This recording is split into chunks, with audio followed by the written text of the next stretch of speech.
Howdy folks, you're watching Deuce, and today I'm going to test out my Thrunite T2 flashlight here right now in my attic because I think I might have a squirrel problem.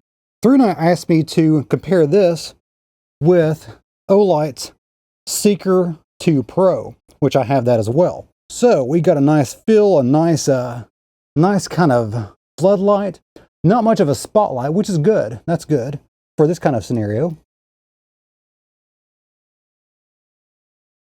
Okay, well, the Seeker does pretty well too.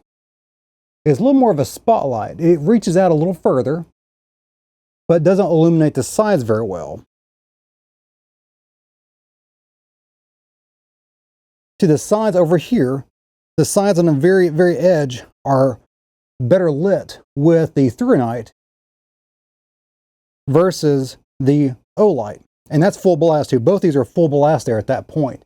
So you can see the end better, but we have a little bit better fill of light throughout the entire scenario. I have now climbed down from my attic and we can talk about these flashlights.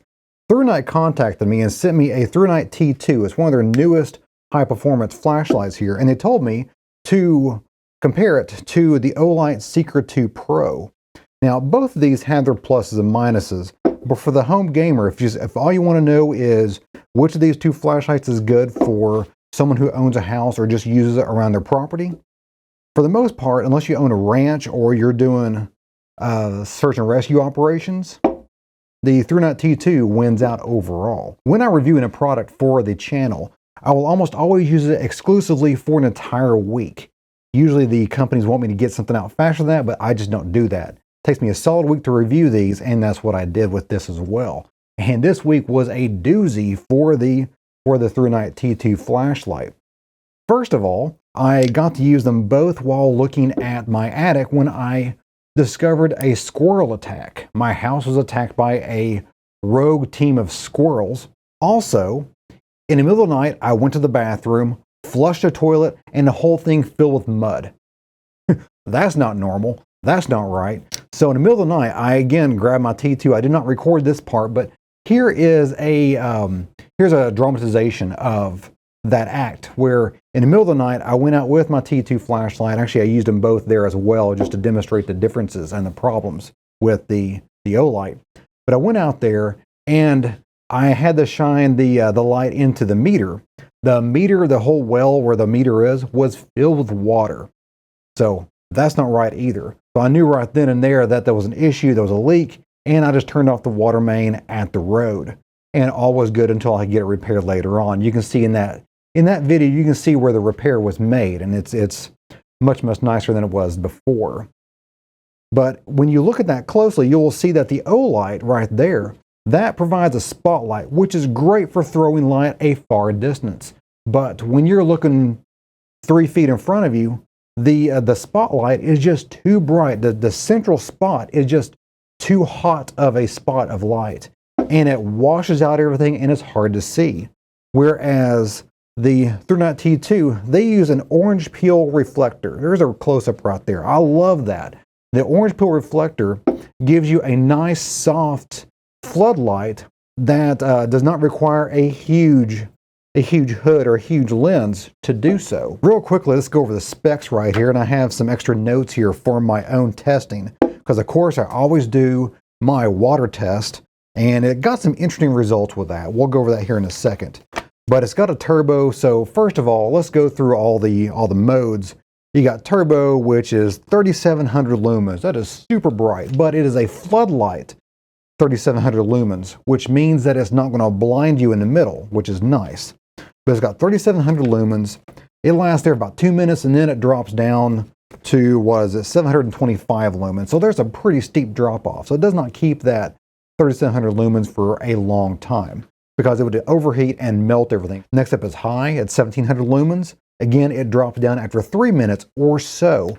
These are heat generated numbers. There is a temperature sensor there that lowers it down when it hits a certain temperature, so it avoids danger for both you and the flashlight itself, and the battery, of course, as well. So that's all temperature sensitive, which gets to the interesting point about the water here shortly. Now, The high mode, that can last up to 223 minutes because it only stays high for 3 minutes and then drops down to, again, the 732. So 700 and some change lumens. Then you got medium, low, and firefly and strobe light. The lower down you go, of course, the longer it's going to last. Firefly will last over 2 months while it's on. Low lasts a couple of days, 3 days, 77 hours to be exact. I put it on high and I dumped it into water, and it only lasted 1 hour and 50 minutes. So that is what, 110 minutes. So half of its rated time on high. But the problem was it stayed on high for much, much longer because it took that long for it to heat up. When it's surrounded by cold water, it does not cycle down from the high to the medium or whatever, the 700 lumens. It doesn't go down to the 700 lumens until much, much later. So it probably stayed in the high mode for about half an hour. And that's why the water bucket times are almost always shorter than real world. Every time I talk about a Thrunite flashlight, everyone always mentions the rubber gasket that goes over the charging port and how that is a vulnerability to the flashlight. I've got about a dozen of these flashlights with this charging port on here. I use them all the time in camping situations. They get wet all the time. I have yet to have a single one have a water infiltration issue. Along with the water test, I also did a charging test where I used the completely drained 21700 battery here. And that's a big old battery. Look at that thing. It's huge. Well, I used a completely drained one and I put it on a normal USB Type-C because, again, it's a USB Type-C charging cable now, which is fantastic. That's what almost every Android phone uses. And I use an old Samsung charger. So it's not even a fancy charger. It's just something that I just had laying around. And I used that, and it took about 4 hours to charge from completely dead to completely charged. As far as the user interface is concerned, it has one button. That is the epitome of keep it simple, stupid. You got one button. You click it once and it goes to the last setting, the last mode you had it on. I can't remember what that is, but if you hold down the one button, it will cycle through all, low, medium, and high basically right there. You double click it and it goes to the turbo mode, which of course starts heating it up and it stays there for about 2 minutes. Very simple. One little issue there is that it does not have the magnetic tail cap, unfortunately. So let's see if I've got, I use a steel magazine here. No tail cap that's magnetized here, unfortunately. If you want a magnetic tail cap, you can get the Thrunite T1 flashlight, which is basically the little brother of this. You can see that right there. And that is magnetic. I think the reason why they did not use the magnetic tail cap is that it would be one heck of a magnet to really utilize this heavy, heavy flashlight. I mean, it's not that heavy, but it would be awkward and hard for a magnet to really hold that securely. And speaking of magnetic tail caps, the Olight Seeker also has a magnetic tail cap. It does not hold the flashlight like you would hope it to.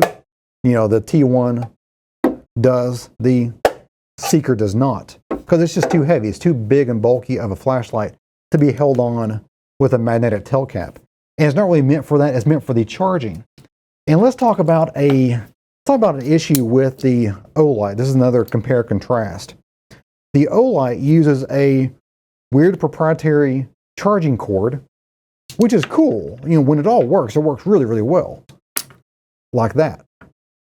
But in order to do that, you also have to use a proprietary Olight battery. If for some reason Olight stops offering these batteries and or these charging cords, you're kind of screwed. But a Thrunite T2, it can use any 21700 battery, even the proprietary Olight batteries.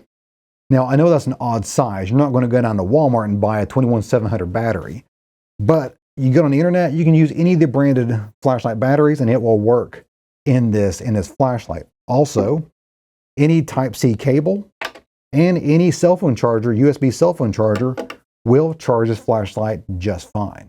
And now is a section of the video where I express my opinion, my personal opinion about which is better and why. And for the most part, The Thrunite T2 is going to be the better flashlight. It is cheaper. It is just as bright overall as the Olight Seeker. It is easier to charge, easier to maintain. You don't have a proprietary charging cord or battery to worry about. And it is more usable for the average Joe, for the average home gamer. This is more usable than the Olight. Now, if you have a farm, if you have a ranch, if you're needing to go out and check a fence, if you're needing to go out and find cattle or find horses, my neighbor had a horse go missing about 2 weeks ago. It's a very distinctive sound when you hear a horse gallop down the asphalt of a road. So I would have used an Olight Seeker 2 if I had gone out there to search for this horse. I did not. They found it pretty quickly. So luckily my help was not needed, but it was very alarming. If you have that kind of scenario going on, the spotlight capabilities of the Olight is better. It just is. But other than that, the Thrunite T2 is a really, really good option. Right now, I believe there's a sale going on Amazon, and even if there's not, it's still a cheaper option than most of the other high-end 21700 battery type flashlights out there. And if you don't want to pay the full price, which I think is like 60 or 70 bucks, don't quote me on that, but it's not a cheap flashlight, but it's not super expensive either. If you don't find that that's palatable right now and you miss the current sale, it's not a big deal. Thrunite has sales all the time on both Amazon and on their main website. And I will leave links below for both of those situations. Well, guys, that's for me today. Hope you enjoyed it. If you did, give me a like and go subscribe. A lot more is on the way. If you have any comments, questions, or show ideas, leave that in the comment box below the video. I try to get to as many of those as possible. If you want to stay on Deuce and Gun channel, go and click on these two videos right over here. And that will keep you watching away. And as always, you guys have a great day. See ya.